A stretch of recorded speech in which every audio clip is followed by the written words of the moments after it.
that's one thing. All right?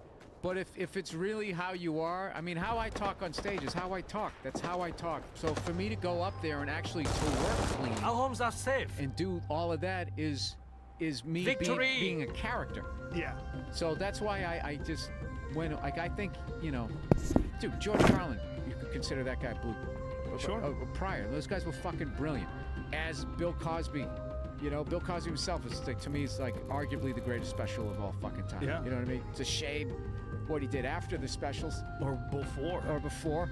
During. Yeah, I mean, I guess he was just always doing that. Yeah, I have no idea. Do you think, and this is something I think you and I are the last two that he never tried to roofie. I feel left out. Tom Herrera says that too. Oh, he's shit. He always gets there first. Yeah, he's already on stage with that. He always gets there first. But do you think that, you know how we were talking about your mom, you know, could pull you over and spank you on the highway? Like someone could do that. Like my mom could say that. Like I didn't even realize what my mom was saying was fucked up until her brother goes, Jesus Christ, what the fuck are you saying? She would just yell at me, I'm going to break both your fucking legs. And my uncle was like, Jesus, don't talk to the fucking kid like that. And then I was like, yeah, that is kind of fucked up. But I didn't even think anything of it because I was 7. Normal. Yeah. It's normal. Do you think that back in Cosby's day, like back in the 60s, do you think that that was a regular thing? That people just would roofie chicks, or they would give them Quaaludes, or they would give them a Mickey? They used to call it dropping Mickey. Do you think that that was like a more normal thing? I have no idea. I have no idea. I have no either. idea, but I do know back then there was all that. What were you wearing? Well, what did you think was going to happen? Yeah. I mean, it was really. It was, yeah, dude. It was. I mean, all of that frat boy shit. All of that reputation was earned. Yeah. Just some of the dude. I've talked to guys like 10 years older than me, and they tell me, like half the shit that they, you know, not half the shit, but a sizable chunk of some of their stories with the hazing and shit they did with chicks would be like, dude, you guys would all be in fucking jail, man. For a long time. Yeah, like the 70s. Those guys that came of age in the 70s. Yeah. I remember, oh, God. I'm not going to name names. I remember one Bravo night, is being attacked. I'm riding in a car. It was me and another comic and this other comic who was older.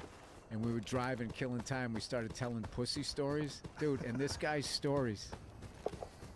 Every fucking other story, me and the other comic were looking at each other like, dude, what the fuck? I remember one of his stories ended with, yeah, there were a lot of no's that night. Just like, dude, what the We literally changed the subject. Jesus Christ. Yeah, and he was sitting there laughing because Alpha is being attacked. like to him that was what was done. So, you know,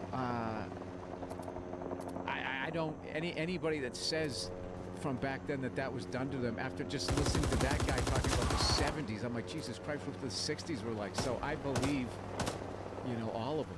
Yeah, I Definitely.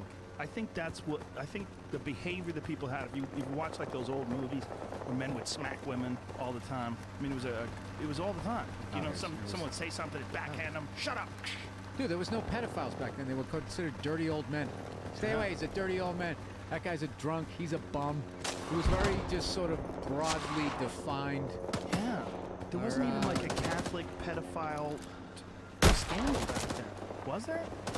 Well, man, that's when it was going on. We knew about it, right? We knew there were certain priests you had to stay away from. Dude, this is so beyond anything that I even investigate. I have no fucking idea. Recon is in the air. I adhere to the thing that we're basically hairless apes that run. I really just think that's how we, like when they first discovered that chimpanzees like ate other monkeys, and that when they fucking killed the monkey, they got off on it, and they were almost like walking around talking shit about what they did, and just like, I saw this thing where they taught to this one chimpanzee how to do sign language, and within like a fucking month, his ego went through the roof. The thing started sexually assaulting other fucking, it was like acting like it got its own show. It was unreal. It was walking around like some spoiled star, and when I just see the behavior of those fucking things, I saw when this chimpanzee. Come on, guys, give me marks. Monkey, right? And it's standing on the fucking thing. He's up in a tree, and the thing can't move. And rather than killing it, it was just taking its index finger and its thumb was just digging the meat out of the thing's back, and the thing was screaming, and the fucking chimp was getting off on like torturing this thing to death. And it really was was like, it was fucking depressing to watch. I'm like, we're so much of that is in it. Like, I really believe that. I don't know. I'm a pessimistic guy. Well, I mean, that's undeniable when it comes to chimps, and we are a close relative of chimps. But that, when they found that video, when they first started filming that, I think that was a David Attenborough nature documentary. Hurry! I might be wrong. Get in the But when fight, they first soldier! filmed it, it was the first time they realized that chimps even ate meat. Like Yeah, they didn't they even know. No. They eat monkeys all the time. It's like one of their favorite things to eat. And they have these sophisticated ways of capturing them. Did you see all that? Yeah. The way they flush it out and Mhm. everything, and then they surround it, and then they just get, dude. And the way they, in the end, like they're all amped up when they Yeah. killed the fucking Yeah. thing, like, like And I they was just, eat them like from the asshole first. They eat their guts. Like they pull them apart. Like they hold on to the body. And they pull like, there's a video of one like literally biting it through the hips and like pulling it apart thing from the still hips. alive, Oh or- yeah, it's screaming. It's screaming. It's got this Return little to the face, combat area. Little face and its little hands, and it's screaming, and this chimp is just eating it alive. I mean, that's our closest relative. Return to the combat area. This is crazy. That's fucking gross, Our man. other closest That's really just relative- made me feel realizing that. Watch it. We can pull it up. No. There's a I saw the back one. I had to shut it off. It was on YouTube. There's a bunch of them now. They've caught quite a few videos of it now. But what's more fucked up is Fucking hate chimpanzees. Recon those is in other the chimps, I air. think they should be able to live. Alpha but is I being just- attacked. I don't want anywhere. I want to be anywhere. they're scared. They're very scared. We didn't, you know, we had this idea that they weren't scared because of PJ. Give me marks on A, guys. Marks on A. So So I can tell cookie or silver or something. Peaceful banana eating. You know, we thought they ate bananas until like a decade ago. We didn't even know. Do you ever hear why they're so strong? I saw this whole fucking thing. Is the way when their brain fires a message, We have lost whatever, Alpha. the nerve endings or whatever, when they can't do, obviously they can't sit down and have that type of thing. It's just like when they want their right arm to do things, all the muscles from their back or whatever. I mean, I think you're using those anyways, but like our stuff is more like precision. Their shit is just Artillery like, going on A. Stay out. offensive blitz, like everybody's fucking coming, so Get in the fight, soldier. I Already just sport feel inbound. sorry for Take them. cover. understanding of the human body, but evidently, like they just say, like just giant, like areas of muscle, just like the same fucking times. Have you ever seen what one looks like without their hair? They're jacked, right? I know, Sometimes they but get you know mange. something, but you look at them, but they don't outweigh you, so you feel like, all right, you Right. fucker, let's you know, no fighting, all right? I ought to be able to come out of a dojo, right, with a brown belt. Okay, what's jiu-jitsu. done? Push back on A, guys. Weight difference. Look at that. Look at his balls. Jesus Christ. Look at the size of his sack. Polish power. That guy, oh my god, dude, look at those fucking hands. Oh, no, Guys, you know push what? back. No, I don't- Push I back on don't A. want it. Yeah, look at the size. We are taking Alpha. Calling Yeah, he's probably cookie northeast so that 70 pounds. they can Not come like, back. as big as a man, but the strength they have is just unbelievable. AC-47 inbound. Take I had cover. a baby chimp on me once on news radio. We had this episode, they brought in a bunch Fuck of that. animals for the scene. He was a baby. He was like 2 years old. And this little guy was on top of me, and he just started hitting me in the back. And I was like, whoa, what the fuck? Recon Recon is up. in the Doesn't make any air. sense. Was it testing you? He just beat my ass. This little tiny thing just decided to start beating my ass. I mean, he was little. Like, I could pick him up, and I could hold him like this. Great job on A, guys. I knew, like, just from this 2-year-old chimp, that if he decided to just fucking go crazy on me, I would have to fight for my life. This little 2-year-old chimp. Oh yeah, absolutely. 2-year-old Bravo is being attacked. Oh, wait a minute, you wait till your bullets. Doesn't stand a chance. Because we're so slow. Yeah. Well, we I used to also do a have bit fear. of how, like, if a fucking squirrel ran up your arm and started eating your ear, like how far that thing would get before you even just grabbed its tail. Yeah. Like you wouldn't even know what to do. Like everything, snakes, just lightning quick. Like Yeah. how fucking, like the fastest hands in boxing is nothing, Nothing. compared to reptilian speed. We have lost Bravo. They don't have any fat Alpha is either. being attacked. There's a theory because of that. It's called the aquatic ape theory. They think that people evolved around water. One of the reasons why you throw a baby in water, they close their Alpha mouth is being and hold attacked. their breath immediately. And they can actually kind of float. They float up to the top. I don't No, know. have you tried that? I've only watched videos. People in lab coats just grabbing babies by like the back of their pants. And We are just taking Bravo. See what that's what I'm talking about right there. Look at that. But if you throw a chimp in the water, they drown. If you throw a baby chimp in the water, they just start breathing water. They don't know what the fuck to do. But babies instinctively hold their breath. All right, Baby humans. We Did you have see lost that video Alpha. of those chimps fucking up like that auto shit? One of those overseas zoos where they just stick animals together to fight because they don't give a fuck. I don't know why.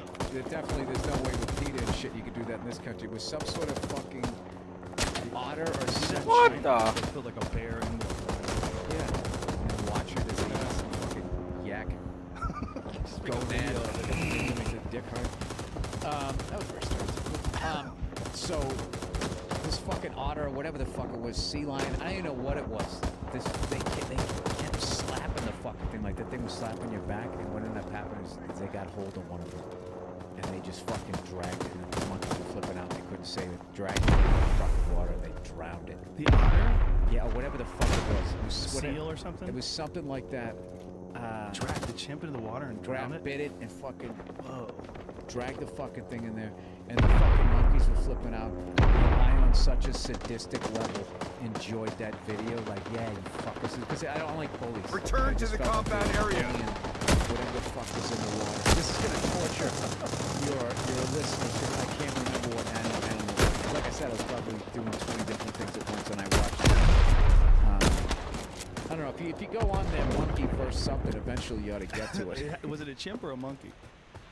I know it wasn't a chimp. It wasn't So big smaller. enough. If Smaller. it was a baby one. Like a- Smaller. okay, it's like It a- was small enough that this little brown Return thing to the combat That's area. the best you're gonna get out of me. I would be the worst witness in a bank robbery. They had legs and they were yelling a lot. Pretty sure they were people. Yeah. And I think they got what they wanted because they left. Does that help you guys out? There's a lot of those fucking videos out there too. If you go, bear versus or chimp versus or tiger versus. Oh, I watch them all the time. I watch slap fights. You know what's the funniest thing Slap ever? fights. What's slap fights? Just people, it always ends up in a real fight. Or somebody gets knocked out. It's just I stand with my hands behind my back, you go first, and you just wind up and slap me in the face. What? And then it's my turn. Whoever quits first. So there's always that one guy who slaps with this meaty part Yeah. here and catches you on the jaw. Yeah. And then the person gets knocked out. You know one of my favorite things is the people when they scream World Star. Like at this point, they're so excited that they're finally part of it that they filmed another human being getting knocked out. Like the level, they're like World Star. They just fucking goes through the. I'm sorry to you listeners. How fucking high up and bitchy their voice goes, and they scream it like 25 times. It's amazing that one site became the spot where you would go watch Because people they get their have the asses most kicked. epic fucking knock. It's just not like they. You know what it is with them is they had a standard. Like you couldn't just get knocked out. being You had, attacked. like, the base level was knocked the fuck out, all the way up to like, I guess is that guy dead? I mean, it's fucking insane. There's some brutal ones. Yeah, they're up, without a doubt. Like I have a certain, like my thing is I like if two people are squaring off, they go at it and one person gets knocked out, and after they're knocked out, that's it. I can watch it, but like when the person's on the ground and they catch like another 2-3. Or they kick them when they're down. There's a horrible that's- video yeah, yeah. of this one guy who was drunk and he was mouthing off to all these people, and one guy stepped up to him and knocked him out. And after he knocked him out, while he was laying on his back, people came over, they pulled his pants down, people started kicking him in the face while he was unconscious, and then he was like making these horrible moaning noises, and the guy would just run up and punt him in the face. Not just one, like many people did it. And he could have easily died. He could have easily died. No, there was that kid knocked out that kid. The kid scored, like, was getting pulled back and knocked him out, and he was like, I don't know, in the area where the kid hit. Recon is in the air. His back of his head from the window coming. It happened with a guy that Kevin James worked with. Kevin James worked as a bouncer in Long Island. And one of the guys he worked with got in a fight with a drunk, KO'd him, knocked him out. The guy fell back, hit his head on the curb, dead. And the guy wound up doing time. He was just stupid fucking, $10 an hour job as a bouncer. And maybe shouldn't have hit the guy. Maybe I don't know what happened. I don't know what the circumstances was. I can't picture Kevin James as a bouncer. He's such a sweetheart of a guy. He can fight. I know he can fight. He's Yeah. he's a tough guy. I mean, you don't think that looking at him, but Kevin James hits hard. No, I wasn't saying that. I'm just saying he's such like a nice know. guy. He's a nice guy, but he's got to switch. Like if people pissed him off, you wouldn't want to be. He's a fucking Napalm inbound. Take because cover. he's this sweetheart. He does all this like, physical comedy and laughing and joking around. But he's like My uncle with him a long time ago. 5'10", He 250. He's a great guy. Yeah. Like certain people become like they want to fight. From high school, on a slow night, they would just walk up to somebody and just say, "All right, you gotta go." You gotta go. And they would just escort them just because it was funny to them. So they pretend to be a bouncer. No. They were bouncers, but if it was a slow night, they would just walk. They'd pick some nerdy guy and just say, "Listen, you gotta go." You gotta just watch the guy. And then every once in a while, they'd get somebody they would get upset, and start fighting, and then they would beat the shit out of him. And I just would just be like, Hurry! Let's Get have in a the song, fight, good soldier. time." That's how I went to this fucking fight. And the fucking bouncers came in and grabbed him. And just started running with him. It was the worst security because there was all these people that just scampered. They were running with this guy. Like I swear to God, the guy's head was like 9 feet in the air, and he was up there like screaming all right, running across, and all the dance floors partying. And they got to the fucking door where they were gonna go out, and the door was was only like 8 feet high.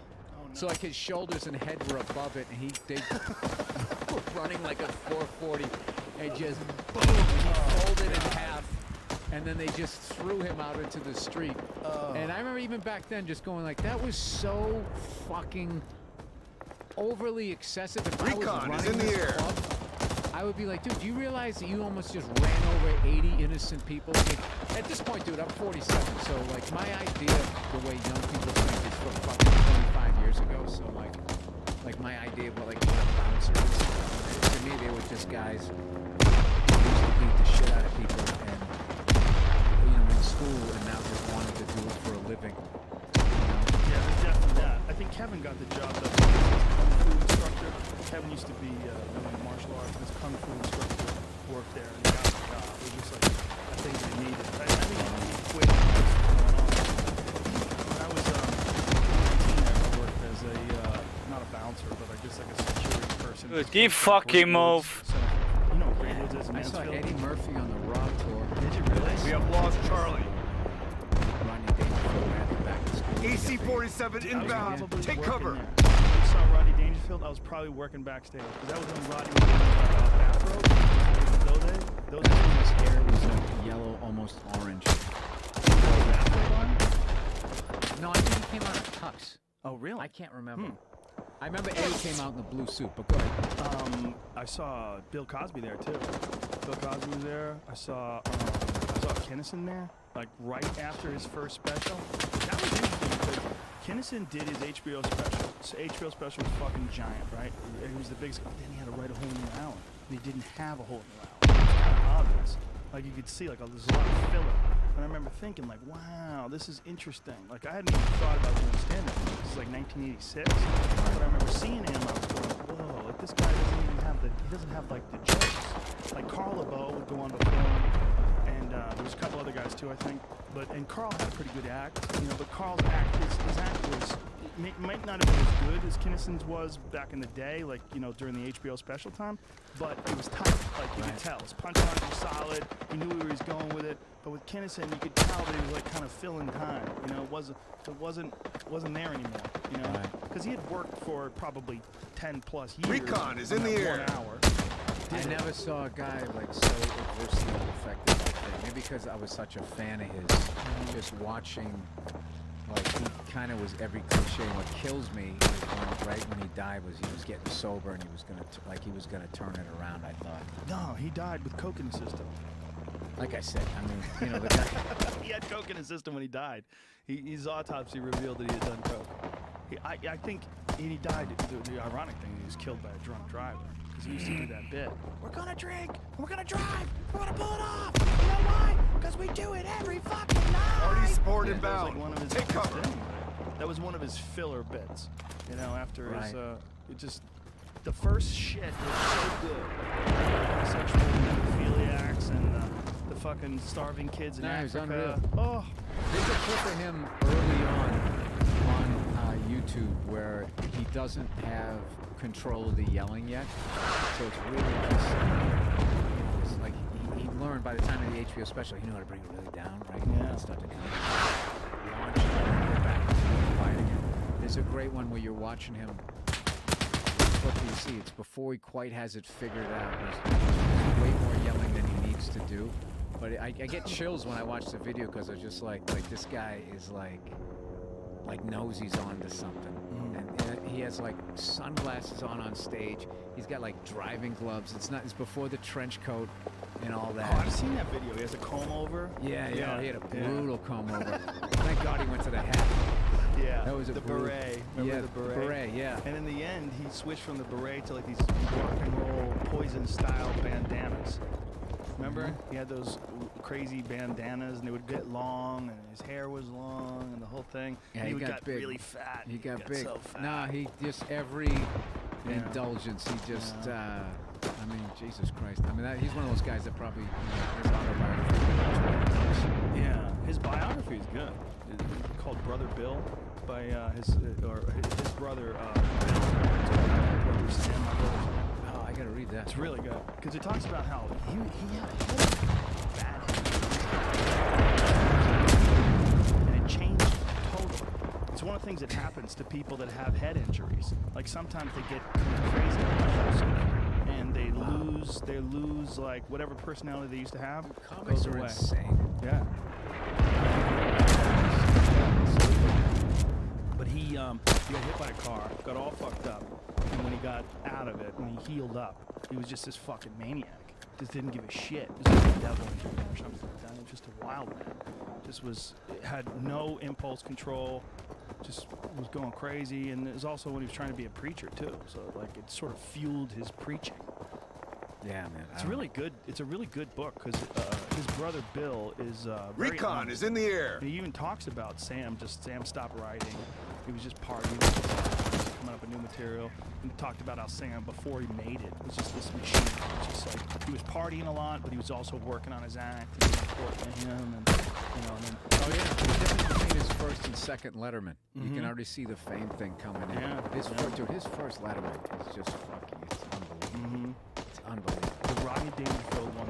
He was on the Rodney Dangerfield special. That was, yeah. That was it. That was it. That was just boom. You know the owner of Dangerfield, Tony told me one night that how they used to just let Sam do whatever he wanted, but it was just fucking crazy. One night he went on stage. It probably isn't funny now because of all the shit that's happening. He was standing with this trench coat for this late night crowd. Right, probably had half full of Napalm inbound. Dangerfield, Take cover. And he's just sitting there and he had his hands in his pockets. He just came on stage, right? And he's going, look at you people. You guys just sitting there drinking,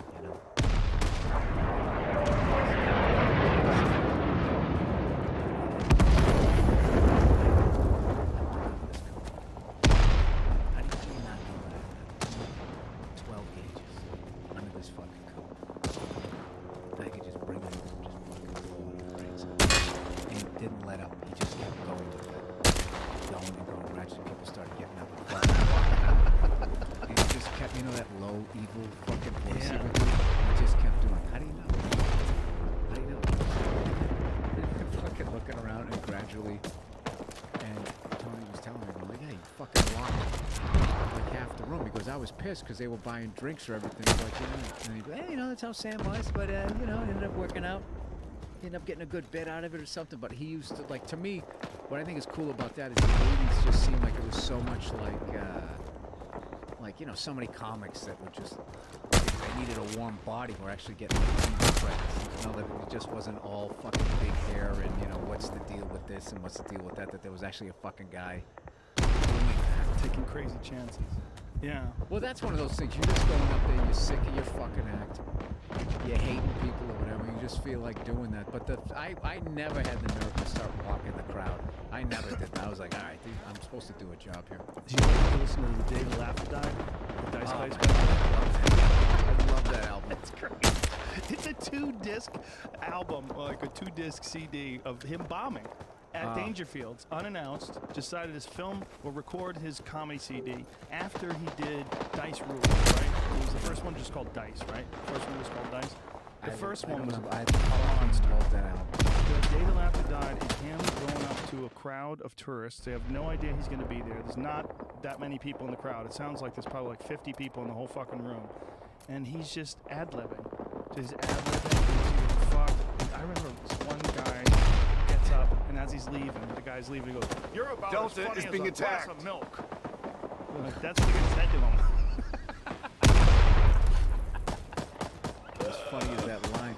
I just remember my favorite one was when he was talking about how not to get into a relationship. Remember that bit? No, how did he do it? I can't listen to it in years, but he's just being like, you know, you meet some chick, you know, you like her, you take her out, you whine her, you dine her, and all this shit, and saying she's not gonna fuck you, so you just keep taking her out till you're gonna fuck her. So then, as she finally lets you, you meet her parents and all that, you're banging away, and as you're banging her, you're thinking, ah, fuck.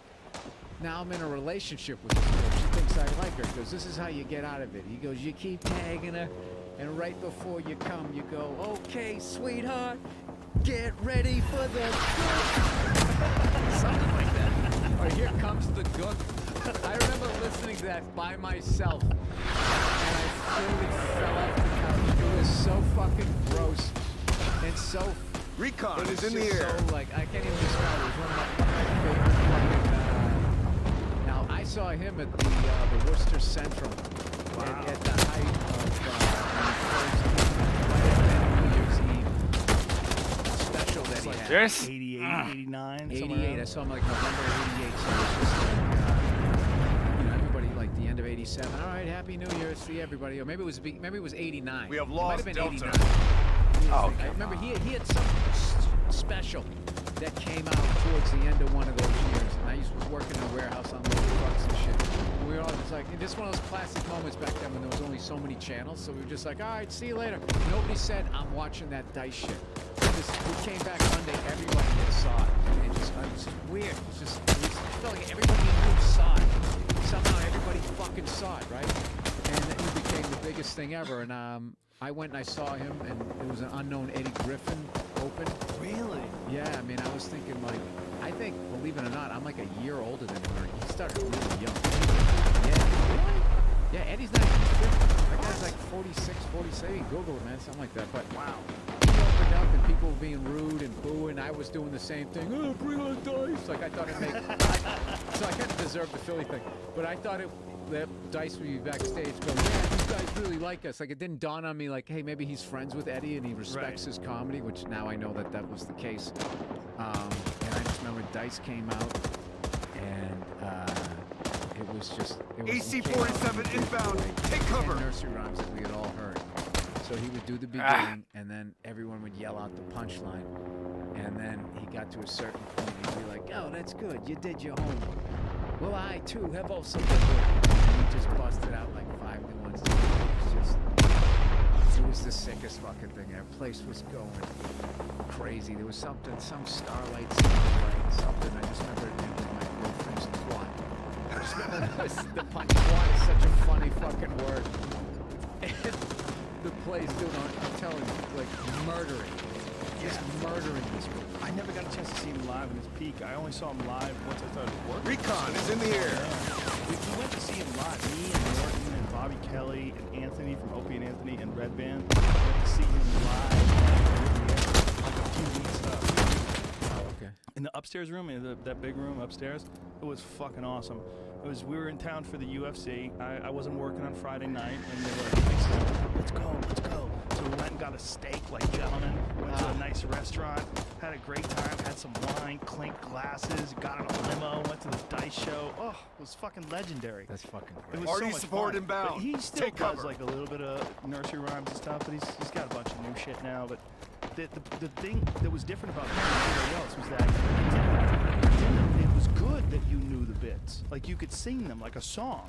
Like you yelled them out. Like, oh, bitch. Right. Oh. Everybody would go crazy. No, he was giving you what you wanted, and he was also still moving it forward. So it was, yeah. And the new ones were every bit as good as the other ones.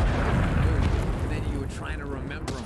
So I remember you go to the warehouse, tell he's got new ones. He's got new ones. Yeah, it's fucking awesome. Isn't it crazy though? Because back then there was no YouTube. There was you had to like go see it on You had to something. remember shit. Yeah, you had to go see it and all. And that was another thing too. When there was so few channels, even then there was still like 80 channels or whatever.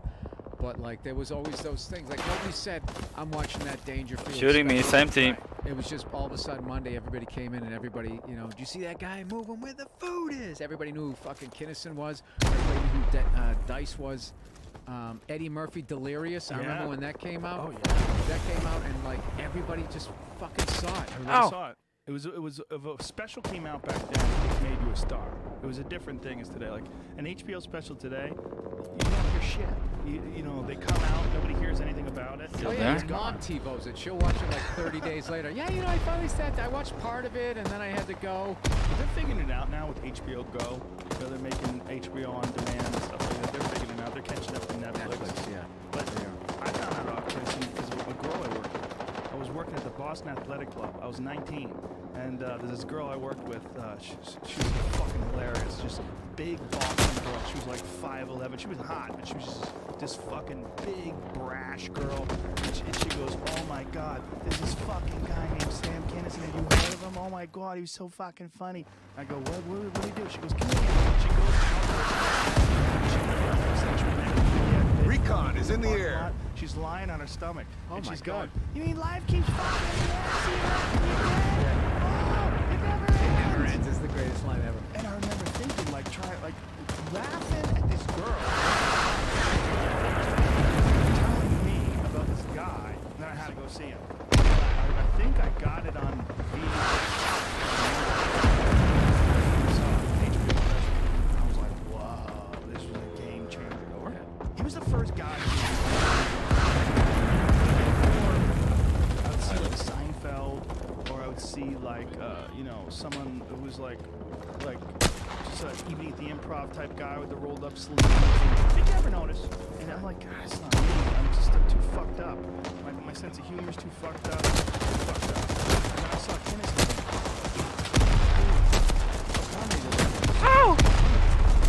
I got no ammo. Maybe I could do it. He was. was a I game liked changer. all of them. I like Seinfeld, Dice, Kinnison. I like Carly. What's her Collins? I like all Napalm of those guys. Like, inbound. basically, if Take you were cover. funny. You know, I totally got into all of that shit. But what made me think I could do comedy was actually each stand-up spotlights.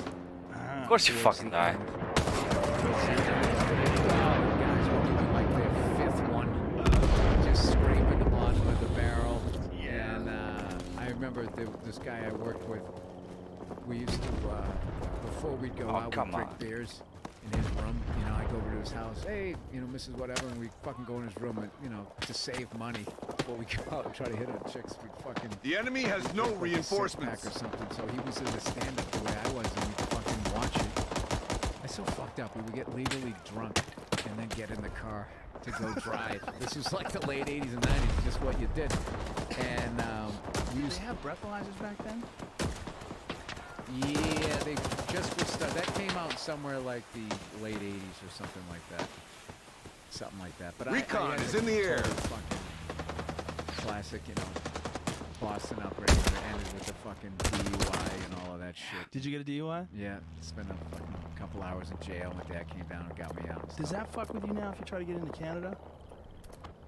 No, because it doesn't officially show up on your record until you get the second one. That's how it worked in the state I was in. And then the second one, then it says you got two. But what it would fuck with is my pilot's license. I can get it. Oh, So, really? yeah. So you I'm got sober now, guys. Can I take Yeah. this thing up? Yeah. Land, plow into somebody's fucking house? No, you can't do it. But so, now you can get a pilot's license. You can now, even though you have a DUI.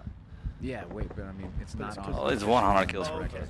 Yeah. So if you had the second one, If I just got one, I think once you're a licensed pilot, if you just get one, you just they just take it away. it's gone. Yeah. Yeah, that makes sense. Yeah, that's a fucked up thing to do when you're drunk. Didn't like Patrick Swayze do that? Crash his plane drunk and then fucking run. Didn't he do that like towards the end? I'm pretty sure. Well, I mean, if there's ever a time to leave a scene, Well, I think he was. I think it was when he had cancer. I think like when he had cancer, he just said, "Well, fuck it, let's just burn this baby down to the core." I think he decided to just go out guns blazing. He did. He didn't quit smoking or anything. He really went out like. I didn't see all the things he did, but he wouldn't stop smoking. He's like, I don't give a shit. Yeah, I think he just decided to just burn it out, just ride that bitch right into the rocks, just take that. Which is his right. Yeah. I think, that's how he wants to go. Well, if you don't do that, you die eventually anyway. Right. You know, why not end the game when you want to end it? I don't know. That's fucking hardcore. That's It a is hardcore hardcore. thing to get a fucking diagnosis and just be like, all right, Yeah. guess we're drinking. It's hard to imagine that you wouldn't just try to clean your life up, try to soak some more life out, start eating kale and doing yoga and going on a juice cleanse. But the phoniness of it, you'd probably be like, this isn't me. I'm just doing this Yeah. because of Well, this shit. he likes smoking. You like drinking. You know, Christopher Hitchens. I mean, he died the same way. You know, I don't think he tried to clean himself up. You know who that is? I know the name. Famous intellectual, very famous atheist, Oh, that's English why I guy, don't know. Intellectual. brutally honest and articulate gentleman. Wrote some great books. He also had that. A socialite. He was at Warm? that Vanity Fair article, Women Aren't Funny, and then backed it up with a video explaining why the women that are funny are all butchy. Last stand. And Don't surrender. women don't Really? need that sort of that sort of skill On it? in order to attract men. All they have to do is be nice, and we like them. But men need that. It's pretty interesting because it got a lot of people pissed off. Oh, I remember that. Remember that? Yeah. Yeah, he's like one of the four horsemen of atheism. Like one of the more famous of the atheists with Dawkins and Sam Harris. He seems like that guy's like one of those guys that gets a feather in your cap if he goes to your party. Oh yeah, for sure. Yeah, socialites. I was always fascinated by that. Like, you could make a living with it. Oh, he's a socialite. Yeah, it's just really great at parties. So you just invite him and they... The enemy Well, has you know been anybody destroyed. That's an artist that's involved in like the art scene where they have like art galleries and people go to galleries and you have to like become friendly and hobnob in these social circles with people that Yeah, buy I don't art. know. I fucking Swapping hate that shit. sides. I can't even tell you how much I hate museums. If it's a car museum Yeah. or if it's got some tanks and shit in, I mean, I'm like a little kid. If it's stuff like that, I like it. But I don't look at a bunch of old plates. You know, worse. You like- should go to the L.A. County Museum of Art. LACMA, I think it's called. LA, yeah. It's the fucking worst. It Oh. is the fucking worst. They have a box, a plexiglass box, an empty box on the ground, and that's a piece of art. It's roped off. You can't go near it. You can't touch it. And I go, what is that? Is that the art? No, that's the art. Yeah. I go, well, what is it? Well, it's supposed to represent space. It's the artist's representation of the spaces encapsulated, and you just, with your own imagination, you decide what's in it. you don't imagination. You create it because he's not going to. Yeah, It's shit. There's one giant wall of videos, and the videos is like a guy throwing a basketball to another guy, and then another one, there's a guy who pulls a chair out of away from a desk and sits down, and then another one, a guy plops down on the couch. It's just nothing. It's just people doing shit, but it's all in like a bunch of different videos that are spliced together on a big wall. I'm like, this is art. Holy shit! This is art. I didn't fucking see that. This is, they didn't draw anything. They just scribbled all over the place. Shit on or it. just put paint on their My chest teammate. and rolled around in it. And it's just like, yeah, man. It's so I think, bad. yeah, I don't get any of that. Like, what does that say to you? What does it say? It's like, I don't know, that looks like the shit I used to draw when I was 5 years old. My mother was drawing a refrigerator. You know, when you didn't know how to draw anything, you just take every marker and zigzag with it. That's, you know Bob Gersh is the guy who owns the Gersh Agency. I went to a party at his house. He's got a house in Mount Aspen, you know, Colorado, rich town. Beautiful house, you know, fucking stack walls. And he had this piece on the wall. And I literally said, "Is this something this kid made?" Like, because it was framed. And they're like, That's awesome. and they go, "No, this We is are taking alpha. There's a money. They go, "That's like $25,000." I go, "You've got to be fucking shitting me. This cost $25,000 or whatever it cost." It was so stupid looking. It was like a bunch of pieces of paper that were crumpled up and painted different colors, and they were glued onto a piece of paper. Let's assume he's doing it. Yeah. It's bullshit. It's total bullshit.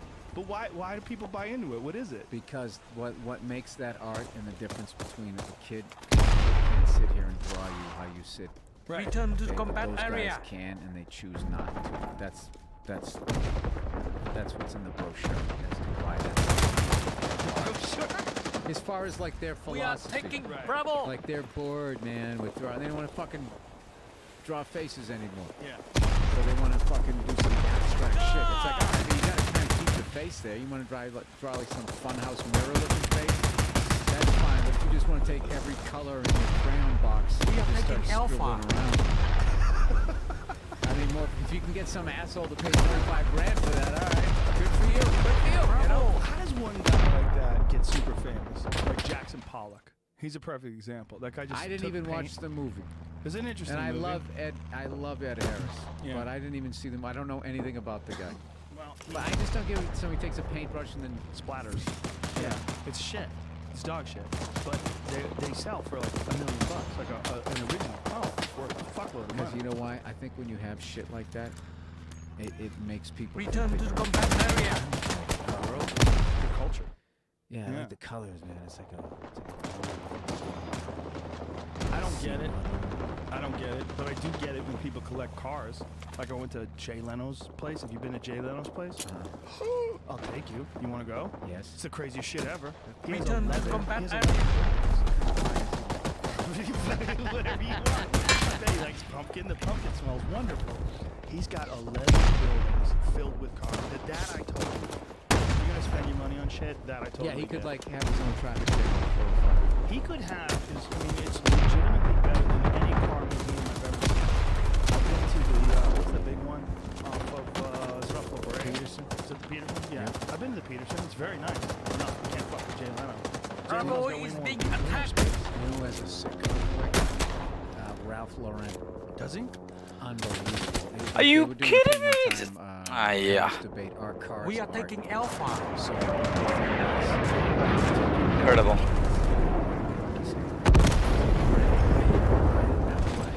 That weapon never reloads. it's probably fucking. I'm crying like a little bitch.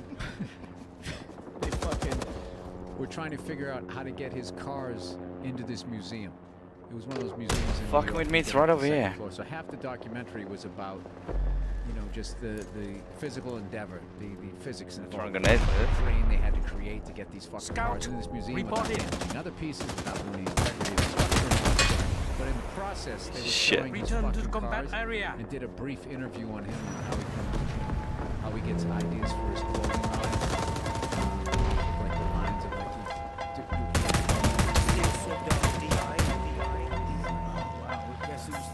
We have a ticket. it's just like I think that's an old Jack. what is that on the back, right? What is it? The whole website where All right, so flip through a couple Yeah. if you don't mind. Oh, please do. Whoa, what the fuck is that? Yeah, it's all A like Bugatti. That's a Bugatti. 1938, and it's all like pristine. Look at that Bentley. 1929 Bentley. God. Wait till you get to his newer shit. Look at that Mercedes. Look at that thing. 19. Whoa. That's amazing. 1930. Count Trophy. Oh, that's. What do you need? This is why that tanks were better than ours. Look how pretty that Our shit in 1930s was like, oh god.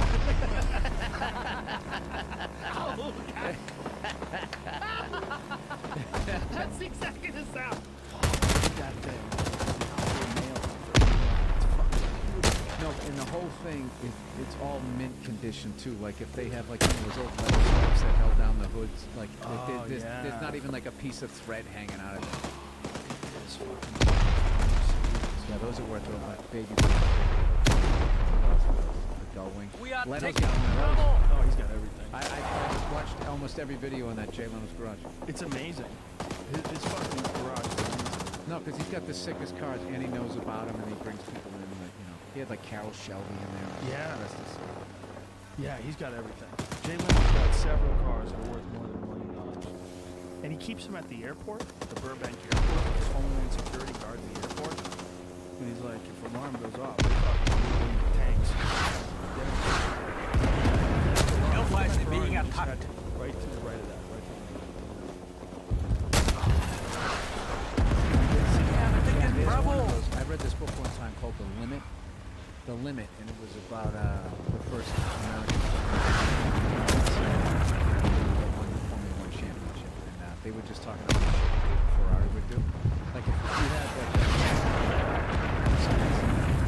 if you're gonna race in the race, they had to make a certain amount of the cars available to would be mocked up. So Yeah. what they did was they were required to make 100 of this one car. In classic Italian, what they did was they just started numbering We are them at taking like 63, Charlie. and they only made like 37 of them. And now the car's like super rare. They just acted like that they made 100 of them because they didn't come down and check it out. They're like, yeah, there's 67, there's 83, there's number 100 over there. All right, see you later. No one ever said, where's number 1 through fucking 50 or whatever. They started number, like they knocked off like 40 some cars. But the book, The Limit's unreal, like just as far as the fatalities. Dude, these guys would be coming flying by, and like the crowd would be standing on the side of the road behind a rope. And someone would get hit, and they just go in the crowd and just kill people. Look up that count follow, by the way. on Crash or something like that. They have his fatal accident on the on YouTube. He just goes into the crowd with his car, takes out a whole row of people. Scout. He's still alive. Ricochets back out into the track, gets T-boned, and then I think ejected from the car. I'm not sure. But the American guy, when he got his first Ferrari. Oh, here you go. Watch Look at this. this. Look how old Right this to the Oh crowd. My God. Right to the crowd. And he Oh gets my killed. God. Yeah. It's just slow motion. This is from the spectator's Somebody who point of died. view. Somebody who God. that person died. Jesus Christ. Those cars, they're so good. The handle and the way they move. It's like when you lost I it, think that's those him cars. flying out on the left. That might be him getting thrown from the car. Dude, they got another one. They got some sick. Oh, is that him laying We there? are taking Charlie. Dude, there's some sick ones. There was like this one guy went to a spin, his fucking hood came off, and like went to the crowd like a Chinese star and just like decapitated a whole row of people. Like shit like that happened.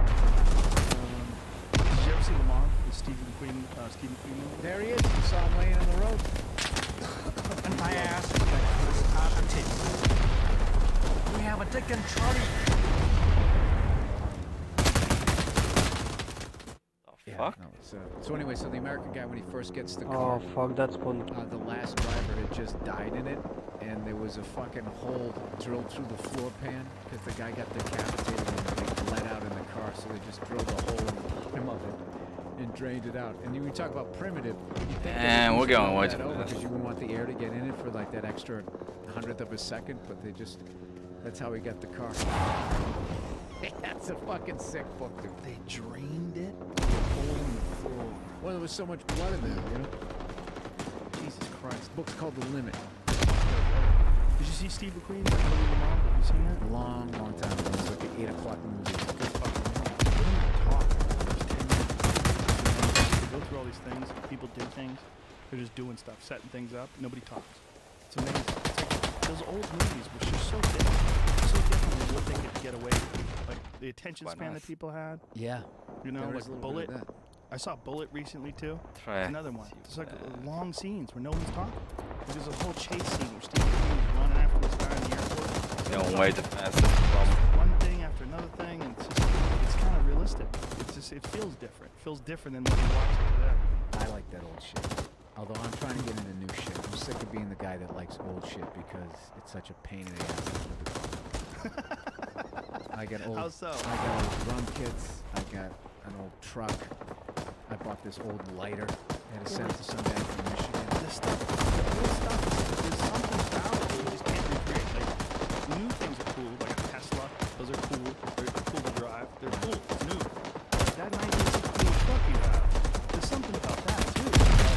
But well, you know what it is? You know what sucks is when something fucking, you know, you just, how much I have to slow down just to go around a turn. So like the suspension is so primitive on it, like I feel like it's gonna tip over. So Would you consider putting a modern suspension on it? I for the longest time wanted, because I wanted to get that it was all original. 3 on the tree, radiator, the whole fucking thing. So since then I put an aluminum radiator in because those ones ran a little hot.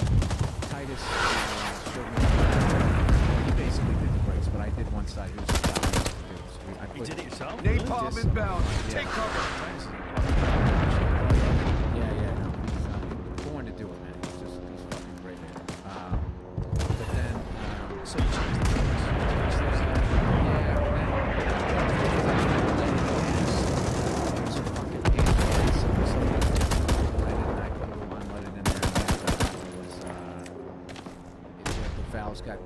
backed up and in the valve, so I just said, fuck it. And he built the whole thing. I said I sent it to a guy. He built the thing from the crankshaft all the way up to the carburetor. And they dude. came with the Autolite 2 barrel and now have a Poly 4 barrel on it, which is cool because the barrels are actually smaller, so when I'm just cruising around, I get better gas mileage. If I step on it, I get that extra. Yeah, so Sound you get from a 4 barrel. yeah, so it's I love it. I like Fast and Loud, one of my favorite fucking shows. I watch all of those shows. talking But I about hate that. is so many of those shows are gonna trying start like to a be night, dude. Fast and Loud. Yeah. So it's just like I just wish that they Parties- would, you know, because you know it's a Take television. cover. They're like, all right, this is the formula. We gotta have this guy. Yeah. We gotta have the Richard Rollins guy, and then we gotta have the other, you know. I wish they would just believe themselves. And, you know, everybody builds different types of stuff, but like. Yeah. Yeah, like well, these widgets are selling if you make them orange in this size. Like I was devastated when that AC left. Like fuck, that IC left. Yeah. He was making fun of me. No, he left, but he did. When they let him. It's in the air. When they let him do this fucking thing, he did a race top one time that was the shit. He Delta. did another one. They were making a lowrider. Like when they would let him, rather be like painted green, painted black. You know, like I really wish that he'd done more. They'd let him do more like two-tone stuff. I like it. That's It's funny so to you. funny. It's funny because you get upset at your wife watching Bravo. When you watch this guy, I would appreciate it if you did more. He's a fucking artist. He's not some fucking whore walking around making a porno. How dare you? Hurry. Get in the fight, You know what? soldier. If I had someplace to go, I'd walk out of this podcast right now. Please I don't. just turned my phone on. We have because I wanted lost to show you Delta. this. I bought this thing because I'm also a fan of old movies. So Humphrey Bogart's one of my favorites, and I was watching this thing on what the Maltese Falcon. And he's got this cool thing in the beginning when he goes to light the fucking cigarette. Yeah. I thought it was a match he stuck in there. And I thought it struck it, but it's actually it's a metal wand with like a little bit of flint or something on the end of it. It's called a Ronson Touchdown lighter, and I bought one and found a guy in Michigan that rebuilds the whole thing. Yeah, I got this thing's cool as shit. This Jamie, is pull that shit up. Ronson touchdown lighter. Yeah. Oh, here it goes. Yeah. All right, now watch when he watch. Just say Humphrey Bogart, Maltese Falcon. I guess lighting is. Oh, that's it right there. AC-47 inbound. Yeah, watch Take this cover. Huh. How fucking cool is that? I just saw that. I was like, Whoa. what is Return that? to thing? the I gotta get combat it. area. Do you use that to light cigars? I have it more just as a showpiece. Every once in a while, I get a real cigar smoker comes over. I'll be like, all right, you want to see something cool, and I'll actually break it up. The real cigar guys, though, they want to use a lighter. They want to use a match that's a wood match. And then they want to light a piece of seed. Yeah. And then they light. So none of the chemicals enter Yeah. the end of it. They get really crazy. Absolutely, they do. Yeah. I have Recon is in the air. a business manager at one of those No, you fancy don't. schmancy places. Yes, I do. I've had one for 10 years. I've had the same Cuban cigars in there for 10 years. Anytime you want to go, let me know. All right, here we go. The Havana room. Here it is. Oh, really? Yeah, I'll definitely go. Let's go. So here it is. Oh, wow. That's How cool is that? Now, does it put any flavor on the cigar? No, No? not that I could tell. Right. So, oh no, if you find a real cigar smoker, they think it's the shit. They have all these different stuff. I got some cigars to try out. From that Michael Dowd guy. From that documentary 75. We just left him here. DePaulo turned me onto it. It's a crazy documentary about police corruption in like the 1980s during the crack epidemic. And these guys were just fucking out of control. Just completely out of control. It's a crazy documentary. It's not just that. Just robbing people, being involved in drug deals, and just fucking insanity. The guys, Michael Dowd, and he put together this documentary, and now he does podcasts. It's funny. You go to jail for some serious shit. When you get out, there's like 2 jobs you can get. It's either Return you get to the into combat sales, area. you, like sell cars, they don't give a fuck, or you get into entertainment. Those Yeah. are like, or you go back to crime.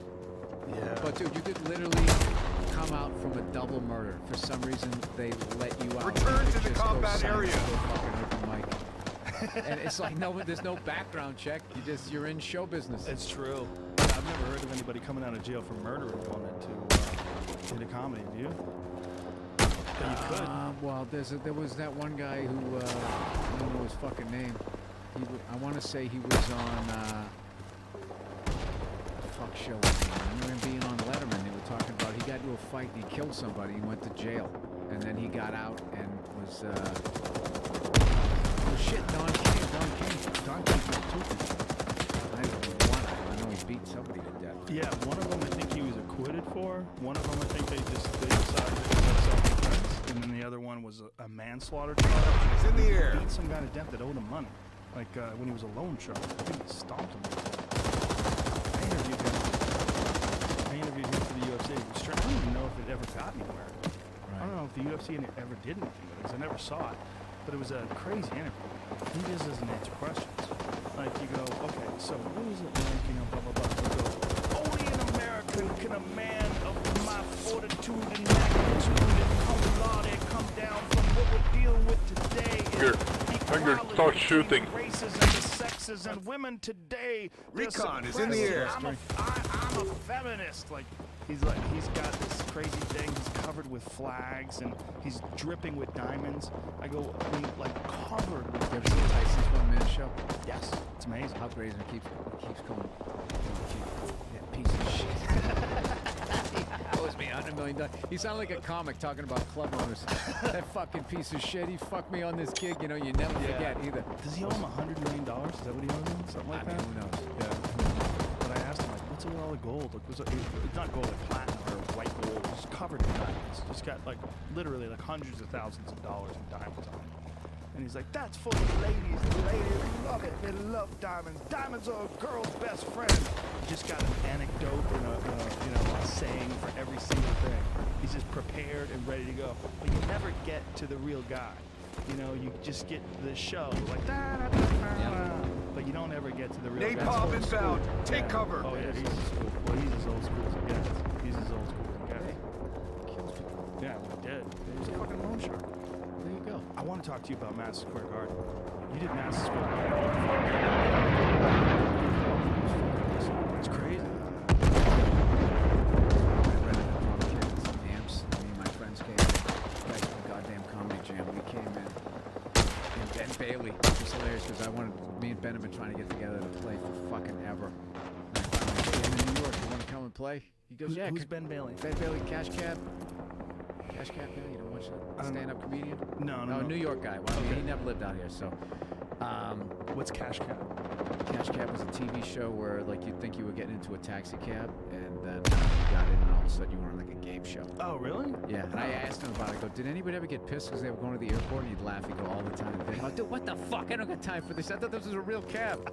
But he had to get, like, his real taxi hack license and all that type of shit. It's really interesting, that whole thing. But anyway, so we went in there at, like, What the actual? 3 to 4 in an empty Madison Square Garden. Like, we just fucking played. Recon is in the air. Wow. Did you film it? Film some of it, sure. What are you going to do with it? It's just for me, man. Oh, you got to Silly put shit. that on YouTube. Now, so what? So people tell me I suck at my hobby because it's a hobby. Cool. The people who like you will think it's fun to watch a guy they like doing something they always do. That sounds, I want to see it. I'll Let show me see you it. some pictures. I want to see it. So what is it, like 14,000 people in there? Something like that. But what was cool, because I went in there and we played there, that it wasn't intimidating. Like, I felt like I kind of got in there and I got the feel for the room. And then when I went up, the lights were in my eyes, so I couldn't see anything. It was weird, dude. I was oddly not nervous. And I went up and I had a great time. I was like, after we played, I went back to, I'm showing the pictures right now. That's awesome. Oh, that looks so cool. So, yeah, I just went back to my apartment, right after that. You keep it Got private? home. Yeah. Do you? How often do you? Well, I bought a place What? back there a long time ago. And you just leave it there? Team killed? Well, I had a tenant Did? for a while. I was renting out to DeRosa. And then once he left, it's like I See don't that wanna punk deal will with take that him with out. somebody else. Like I got to think paid off. It makes me a Party local support hire. inbound. If Take I ever cover. get acting work, they don't have to put me up in a hotel. Oh, that's never fucking worked out for me. I never get kicked out. Everything's shot in like fucking room. Trying to find this. We just had a test. I'll play it for you when it's up. That sounds like a fun gig. It sounds like it's one of those gigs. It's not just a regular place. Yeah, no, it's definitely totally lived up to the hype. I did 90 minutes to it. I did all of my jokes, and I said at one point that I wasn't going to feel like doing I don't know what yet. Recon is in the air. Yeah, just audio, not the video. I just, it was just little me on that giant stage, with the fucking 200-foot curtain behind you. Just don't think it looks good. They have screens up so people can see. Yeah, and all of that. So it was fucking awesome. Dude, yeah. And wire to wire, I had the best time. Rosie opened up for me. DeRosa had this fucking old lady sweater not that he expecting. had on. He was bugging me when I was backstage, and then he was just up there and nobody heckled him for it. So I just went on stage, and the first thing I did was just shit on what he was wearing. So it was very like, comedy club kind of vibe. And the people were just, they were just in it from the second I got on there, and I just woke up the next day. There was no letdown, there was nothing. I was like, that was fucking awesome. I did every joke I wanted to do. I can't believe I got to do that. It was totally one of the most satisfying things I ever did. And the next time I did stand up, at the comedy store, but there wasn't like that. That dumb shit. I was just. No. No, I know what's what. Fucking like some AC-47 inbound. Take cover. Music too. You always have to be. Oh, you always fucking have to- grenades. You gotta keep banging at it. You always have to keep coming Well, the up with guys new that stuff. stay, like you, Chris Rock, Louie, it's a handful of guys that never stop doing the clubs. I even think those guys that once they get their following, that they just, work out their shit in front of their own crowd. Too bad. I think that makes it hurts you a little bit, because if you go down to like the comedy store, as much as somebody, if they're a fan of comedy, might know who you are, there's going to be a bunch who don't. And there's going to be people who so, and the energy's going to be different. They don't feel like, oh, I paid to see Joe Rogan. It's like, oh, cool, he's here. And then after they get over the 5 minutes, then it's like, all right, it's a different, it's more difficult as opposed to if you're just doing your show. And your headliner tonight. I did Melbourne a couple weeks ago, and Melbourne's fucking. Recon is in the air. I did the Comic Lounge on Friday. The shows on Saturday night, but they have that comedy club in town, and we called up, let them know we're coming in, and they gave us a spot in Heathcliff. It was fucking great because nobody had any idea I was coming there. They weren't, necessarily fans of mine, and I got this fresh, packed crowd, And legitimate response to your material. Yeah. Awesome. I also Bet feel you like noticed. there's something about knowing that the people aren't there to see you. It puts you in a different state of mind. You're more like, you tighten everything up. You polish it up a little bit. You make sure that your delivery is a little sharper. Because you want to make sure you let them know. Like that feeling you would get when you first started, when you'd open up, you'd have to open up strong. Because these people are like, who is this fucker? Oh, yeah. Like you had to open up strong, and then once you got them, you get a couple laughs. Then they get a little confidence in your head. This guy's pretty funny, and then you can kind of carry it on. So I kind of felt like that. I kind of felt like I shit right away. Yeah, I think that's important. I think it's important to do those random things you just share. Yeah. Definitely get soft. I know a lot of guys. They don't go anywhere. They just work out new material in the middle of their years. I mean, I don't know how they look, do if it. I'm on a roll, I'll fucking throw something out there like anybody. But like the great thing coming up in the Boston scene is you got to see at a very high level what killing is, and I just, there's just a lot of guys that whether they came up, I don't know what the headliners were doing there, but Boston was like, Death. yeah, it was like Yeah. it sounded like a fucking train was coming through the room. Yeah. When Noxie would Yeah. would get on a roll, or Gavin Sweeney and those Oh, guys, yeah. when they would get on a fucking roll. To this day, people don't know. They don't know. It's hard to go and you watch their YouTube clips and you go, I don't see it. you had to be there in like 1989. I mean, you had to be there when the thunder was happening, when those guys were just on the top of their game. Did people get tired of me talking about it on this podcast? Dude, you know what was fucked up? There was almost like a height requirement too. They were all like 6'2", 6'3". All of those guys, Lenny, all of those guys are like at least 6 foot tall. They were just like big fucking guys. And they were men. They were like, they were. They would punch you. They would do coke. You know, they were. Those stories of Lenny punched somebody out one time because he stole his joke. Guy got off stage, he broke his fucking nose, and then went up and closed out the show. Yeah, Lenny was an animal. He was one of the first guys out. The first guy I worked for, Napalm inbound. Take cover. McDonald, who was who's the guy we used to do the open mic? Michael McDonald? Yeah, No. he had the same name as the same guy with the ponytail. One. George McDonald used to host the open mic. His brother Warren took me on the road with him. That was the first time I ever got. I'm more kills. Be awesome though. I was at Jay's in Pittsfield, Massachusetts. Did you ever work for Norm LaFoe? You ever do it? Pittsfield, is that way out? Yeah, like west. Lee? Yeah. It's northwest. Yeah, right? kind of, yeah. Not quite like Amherst way, but like, who's the fucking kid? That kid was so cool.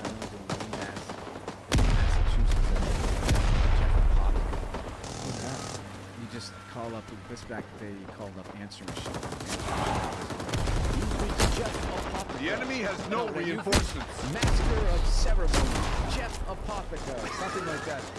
And you were like, hey man, I'm so horrible. I got 10 clean minutes, I can do 15. You know, trying to get your spot. So he put me in Lee, Massachusetts. I remember it was exit 2 off the Mass That Pike, could've been and I fun. went out there, and it was the biggest fucking hell gig I ever did. It was this restaurant area, and then next to it was a function where a bachelor party was going on, and there was no door between their room and where I was doing comedy. So I was standing on stage, and these guys started gathering from the bachelor party. And just seeing this fucking red-headed jerk off, the Oh, baby man. face, Video later on. in front of 3 people eating chicken pot pie. And I was looking over, so I didn't get what was going on. Because I was so dumb. I was just like, hey guys, you want to come into the show? There's plenty of seats. I don't know why I gotta stand over there, right? And I fucking Kill anyone? Recon is in the looked away, air. and then I just heard, boom! I turned around and somebody threw this fucking dinner roll like 90 miles an hour and it just missed me. And I looked and they were all gone. And I was on the mic and I snapped. She always I forget what the fuck I was saying a bunch of shit about him. And they started gathering at the door. And then I was finishing my set and I was like, these guys are gonna beat the fuck out of me. And I'm looking at the Napalm owner. Now, the inbound. owner told Take me cover. before I went on stage. He goes, yeah. Well, the bartender says, he goes, yeah, this is the owner. You know, he also does stand-up comedy. And I was like, really? And he goes, the guy goes, yeah. He goes, I got like 2.5 hours of material. Yeah, 2.5 hours. He goes, yeah, that's tonight. I'll have about 3. So I thought he was fucking with me. So as I'm standing on stage after they throw the fucking dinner roll and shit, and they're gathered over there or whatever, I'm trying to go back to my act, and I look out in the crowd, and I finally notice it, and the owner is sitting there writing down what I'm saying on stage. And so long story short, I ended up leaving, get off stage, and I was just feeling them, like to the side of me as I was getting paid by this guy. All I had to do was look at them, and they were gonna beat the fuck out of me. It was one of those things where I had to literally I so wanted to just tell them to go fuck themselves, but I mean, I would have probably lost to one of them. I'm not the best fighter. I was fucking enraged, and I just remember getting into my fucking 83 Ford Ranger, driving out of there, yelling at them as they were on the thing. Fuck you, you fucking all high-pitched, and just driving home, screaming at my windshield as I was driving home. What the fuck kind of a fucking owner has a fucking bachelor party and you're writing down my material? Had a total meltdown driving home, and I had to be back at work the next day at like 7 in the morning. But what got me Look at through this it was I came home that night and I either called Dane or Patrice, rest his soul, and I told the story, and they were just laughing, which just made, it just brings you back down. And then they, I had this gig and this happened and blah blah blah. Recon is in the air. That's probably the closest I ever came to getting into, or at least wanting to get into, like forgetting that I didn't know how to fight. You know what I mean? Like, I could do some bullshit, but I mean, there's no way I'm taking on fucking 5 fucking guys. But I just remember them standing there. I still remember the guy that threw the roll. I still remember the smile on his face. He was just like almost lustfully wanting me to fucking say something so he could just fucking beat the shit out of me. Like, and that would have been one of those Boston. The area beatdowns is where secure. somebody fucking bites your ear off. We've been Like, defeated. there's always that story. Dude, a kid I went to fucking high school bit a guy's ear off. Oof. He was biting his ear and the guy pulled his head away. Oh, God. Took that away. I met another guy, another comic I knew had his fucking Broke my own tip of record, his at nose least. broke, bit off. Oh, fuck. He I got remember into a ever fight getting with out some where frat under 90. fucking hit this guy right in the nose, and the guy's nose fucking exploded. His frat brothers grabbed him and they wrestled to the ground. And this dude he fucking did it to got on his chest and he goes, "Payback's a bitch." And as they held him down, he fucking bit the end of the guy's fucking nose Oh, off. my God. And that kid was a rich kid, so when they sued him and shit, like, they got like just enough money to reattach the guy's